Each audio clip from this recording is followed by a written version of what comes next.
What's going on? Oh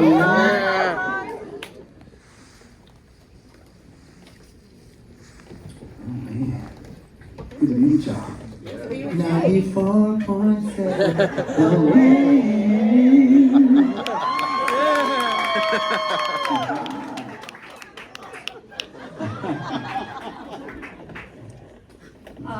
By the way, I don't even think I introduced myself. I'm Liz Hernandez. Good morning.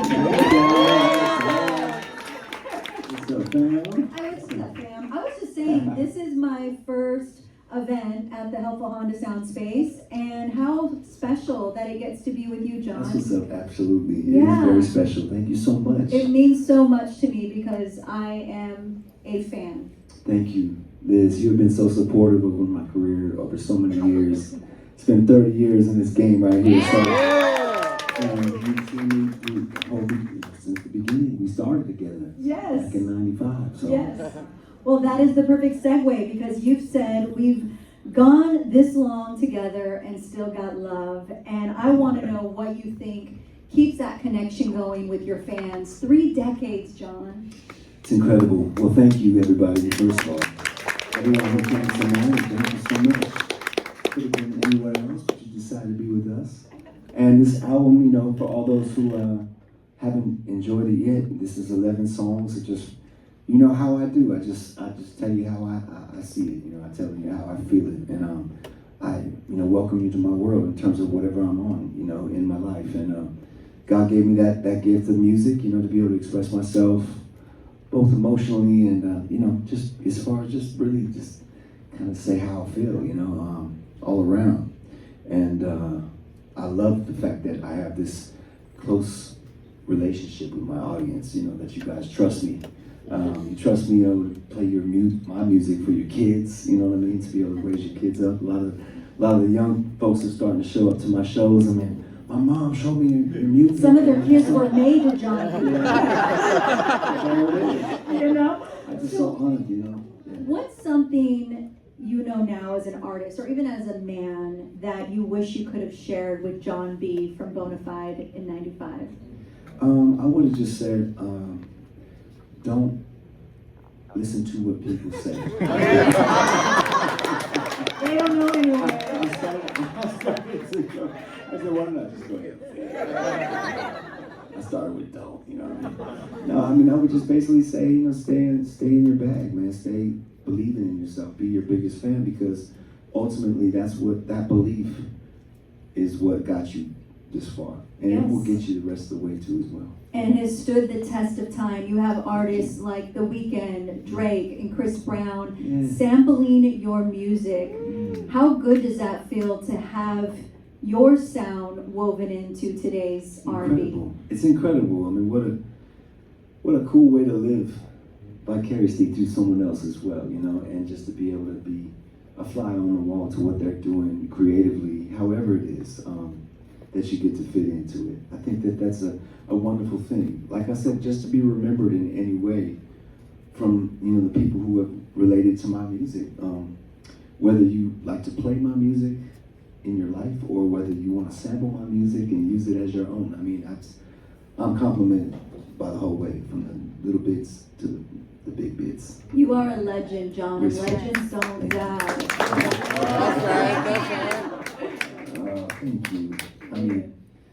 Wow. Yeah, Tupac Shakur. And whatever. What was that like? I don't think I've ever asked you. Yeah. What was that like to get into the studio with him? Well, first of all, what an incredible person he was.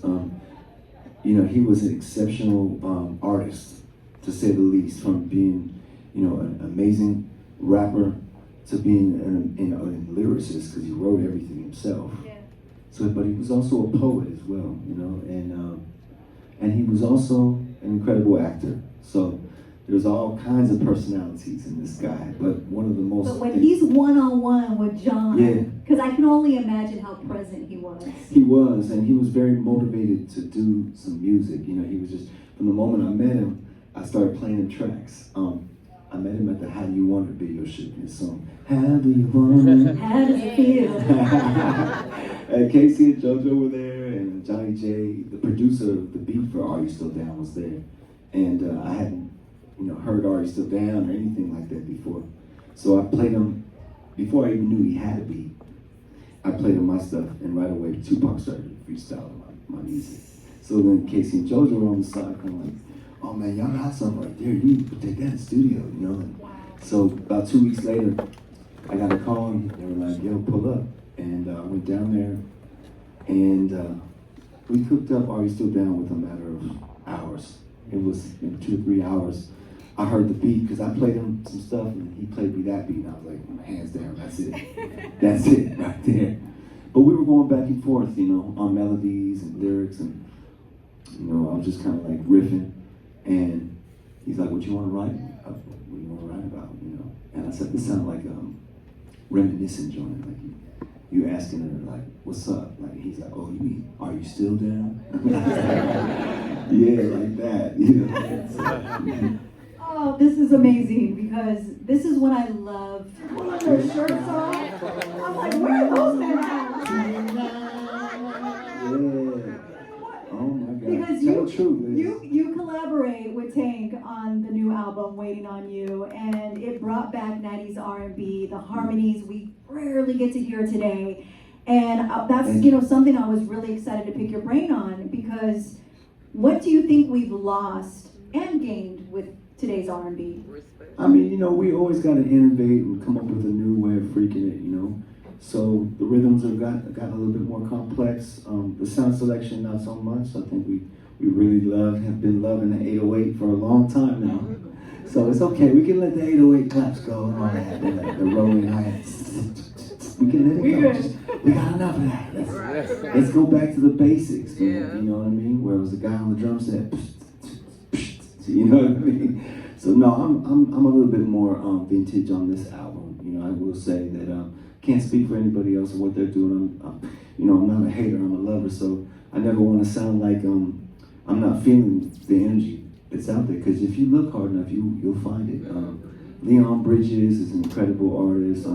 But I mean, on the flip side, I love what The Weeknd's doing. Big up The Weeknd for sampling my record too. That was cool. That is my favorite song on his new album, Niagara Falls. Yeah, it's got you on there. What? It takes me right back. He sampled Someone to Love on there. That was kind of cool. Yeah, but let's talk about Waiting on You. Still Got Love. You called back to Don't Talk, which I love. And that nostalgic energy, was that intentional, or was that just something that naturally happened when you were in studio? Well, I started with the drums. I played live drums on that record, which was a great thing to get back to the roots of what I do and what I love. I'm a drummer and I'm also a keyboard player. So but it starts with the roots. And so the groove of that really, as soon as I started playing those drums, the bass line just started to remind me of Don't Talk. It was like the same kind of feel, but just a 2025 kind of bounce to it. As far as just how I was thinking about it, and I was like, okay, I'm not trying to copy the record, but I want to kind of bounce the same, you know? And in remnants of that, you know, and trying to bring, I guess, 2001 back a little bit with Still Got Love. But I mean, I grew up off of groups like, you know, Shalimar and Kool and the Gang, and a lot where that sound kind of comes from, you know, being such a huge Chic fan, and Patrice Rushen, and just that music that just had that, you know, that bounce rock skate, you know, the roller skate music, I guess. You know, or you might have the wedding, and then after at the reception, you might play this joint, you know. But Still Got Love is really, specifically the song is speaking about, really it's kind of like, besides being literally taken as like, okay, my wife and I have been together for 18 years now, you know. So it's celebratory in that way, but it's also celebratory of the fans and I, you know, how we had this 30-year thing we've got going relationship. on. You got a bond with us. And apparently we still got love. So that's what it's all about. You said, I finally figured this whole thing out. Can you describe that figuring out? Like, what does that look like for you?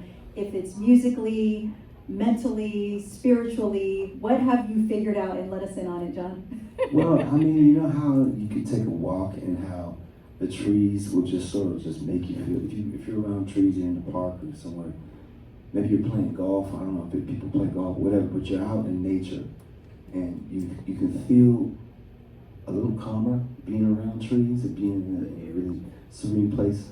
You know, the song Pick Me Up, it reflects on what that is, to be in that place of my life of stillness where I can actually take a walk and actually feel myself calm down. Just by being around the trees and just be listening to my music, you know, just being in a serene place. Maybe I'm at the beach, there are no trees, or maybe there's just palm trees, whatever. It's not so much about where you're at, but it's how you feel. And I've been so blessed to be able to make people feel a certain way. Not only feel the way when I'm making the music myself, but have that feeling translate.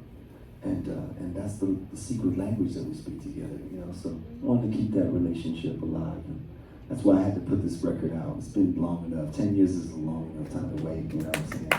Put some new music out, so no more waiting on you. And I gotta say, you know, it's not just your music that carries that good energy. It's you. You're so consistent. Anytime I ran into him, he walks into the studio, he's so peaceful and there's this calming energy. And one of the things that I want to know is that with your schedule, you're always on the go. Yeah. And you've been in this business a long time. How do you stay mentally healthy in your life, John? Well, I mentioned earlier being out in nature, you know, taking time to be still, you know, is really important no matter what you do. But yeah, I think it's important to be outside, you know, and you know, go water your plants, you know what I mean, as they say, metaphorically speaking, you know, but I'm literally watering my plants on the balcony just to calm down, you know. Taking walks, I mean, honestly, loving my kids, loving my wife, you know, really loving my fans, you know, just loving my position in life. I figured that the part where I was getting back to the answer of what you asked earlier about, you know, when I said I figured it out, it's like, just like the trees are supposed to like absorb all the stress that we don't talk about, like, you know, I feel like that's my job, is to absorb the energy that I'm getting all around me, but then all of a sudden I'm giving you oxygen with this music. I'm breathing out like the realness, you know what I mean? And that's what, I'm a product of life. I'm a product of my environment. So I'm thankful for the influence. I'm thankful for being like here with you, but not just here with you, but in the nearest club, you know, the nearest bar, the nearest wherever the culture is happening, man. I'm learning every day. I'm soaking it up. And ever since I've been in the game at 18, you know, I'm 50 this year. So it's like, you know, I kind of feel like a little bit of a vet in this thing, you know. But it's not stopping, you know. I'm just, whether I'm hanging around 30-year-old people or whether I'm hanging around 60-year-old people, whatever. It's just about celebrating life together. And, yes, yeah. and we are grateful for your beautiful soul. Yes, Are you sir. guys ready to breathe in some of that healthy H2O?